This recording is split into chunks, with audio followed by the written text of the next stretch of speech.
हम सब जीवन की सबसे बड़ी परीक्षा में शामिल है। जिस बीमारी से लड़ाई में दुनिया के कई बड़े देश हार गए, हिंदुस्तान उसके सामने हिम्मत के साथ खड़ा है और उसे हरा रहा है। यह हौसला हमें किसी सरकार या सत्ता ने नहीं दिया है, यह हमारे राष्ट्र ने दिया है। इसलिए मैं कहता हूं कि जो भी इस वक्त कोरोना से लड़ाई में देश के साथ खड़ा है, वही सच्चा राष्ट्रभक्त है। सत्ता और सरकार बदल जाती है, देश नहीं बदलता है। देश रहेगा तभी अब हम रहेंगे। इसलिए आज राष्ट्र धर्म क्या है? राष्ट्र धर्म दोस्तों यही है कि हम देश को बचाने के लिए हमारे सरकार के साथ खड़े हों। हम देश को विजय पथ पर ले जाने के लिए सरकार का संदेश सुने और उसको निभाएं। लेकिन जिसने यह तय कर लिया है कि नफरत ही उसकी मकसद है और मुसीबत खड़ी करना ही उसका मुद्दा है, उससे देश कोई उम्मीद नहीं करता है।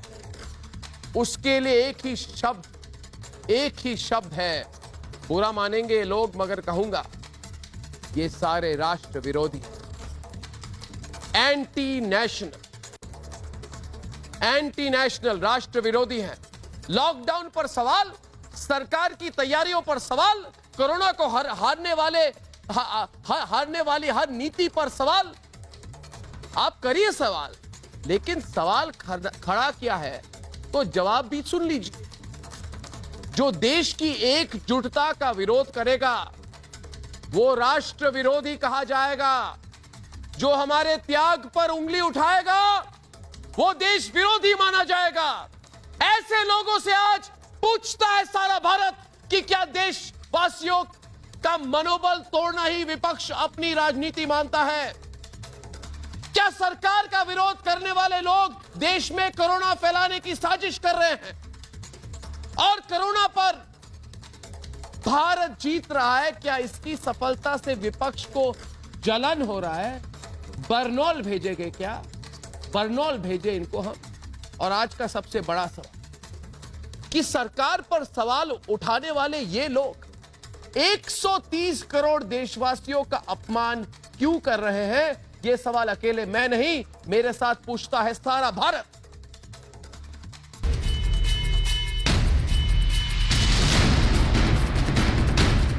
कोरोना से लड़ाई में आज पूरा देश एक साथ खड़ा है। पूरे देश की एक ही आवाज है, कोरोना को हम मिलकर हराएंगे।